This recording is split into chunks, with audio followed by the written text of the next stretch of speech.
Aí o meu caso é um caso de produção independente masculina, né? É um dos casos raros aí do Brasil.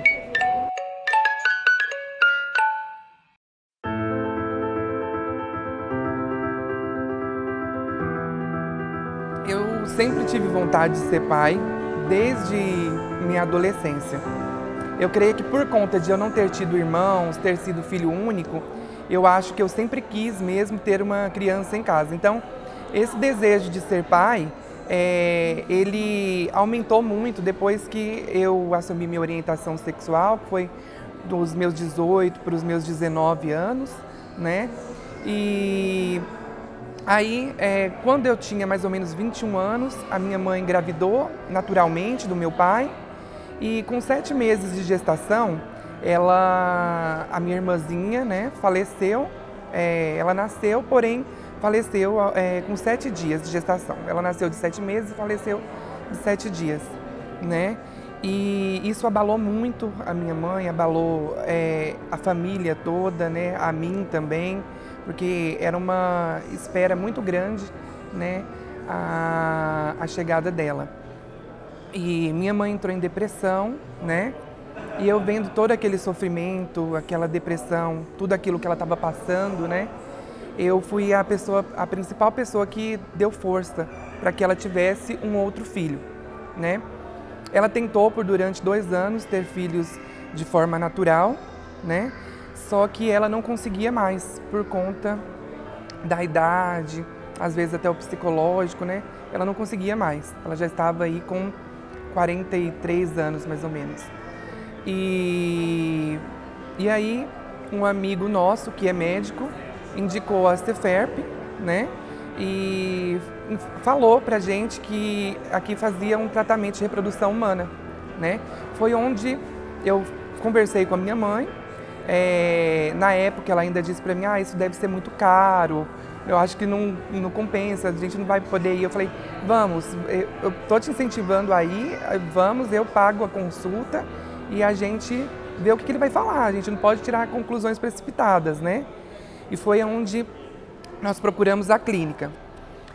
Aí ao chegar à clínica, pelas patologias da minha mãe, pela idade, né, dos óvulos dela, tudo, o médico informou que seria muito difícil que ela conseguisse engravidar com os próprios óvulos, né?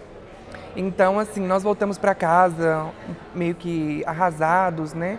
Por conta dessa informação.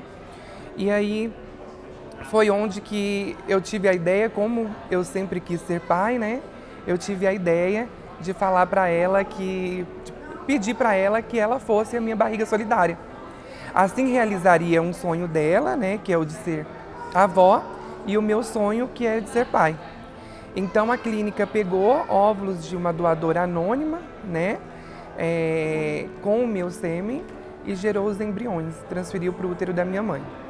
Aí nós conseguimos a gestação na 4ª tentativa, porque durante todo o tratamento foram 2 anos, né, que nós tentamos. As 4 tentativas foram durante esses 2 anos, né?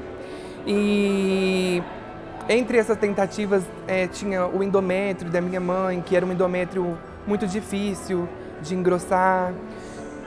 Tinha também os exames dela que davam alterados, os exames de sangue, né? Então, os de urina também. Então, enquanto não tivesse tudo normalizado, não tinha como transferir os embriões. Então, era muita espera, né? E na 2ª tentativa, nós tivemos o positivo, nós comemoramos, falamos para a família, para os amigos, né? E foi aonde a gente foi fazer a ultrassom, né?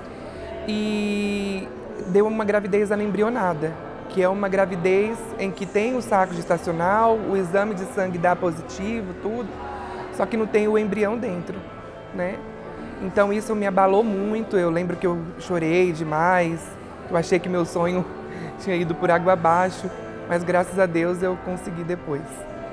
Olha, nós tínhamos feito a transferência dos embriões em janeiro, mas minha mãe não estava sentindo nenhum sintoma, né? Ela não estava sentindo nenhum sintoma e a gente até achou que não tinha dado certo a gestação.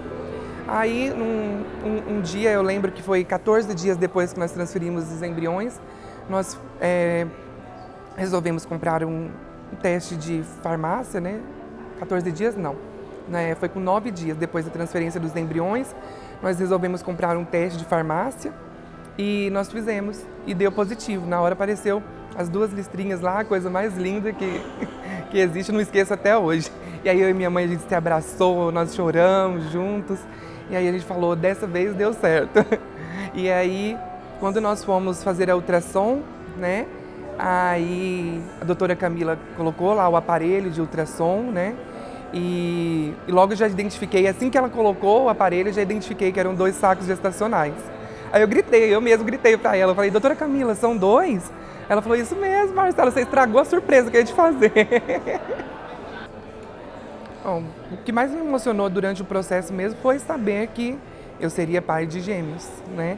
Então, assim, e mais ainda depois que meu sonho ainda estava se concretizando com um casal de gêmeos, né? Que é uma menina e um menino. Eu acho que é o sonho de todo mundo, né?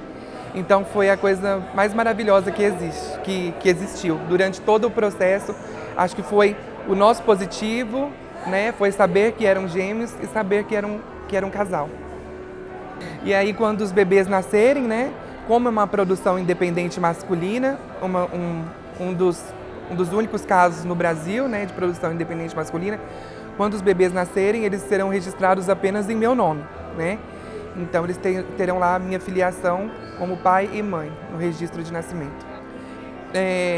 Eu gostaria de dizer a todos os pais, não só os pais, mas as mães, as tentantes, né, que não desistam do seu sonho, que tenham fé e tenham persistência, porque um dia, assim como eu sonhei, os sonhos de vocês também serão realizados.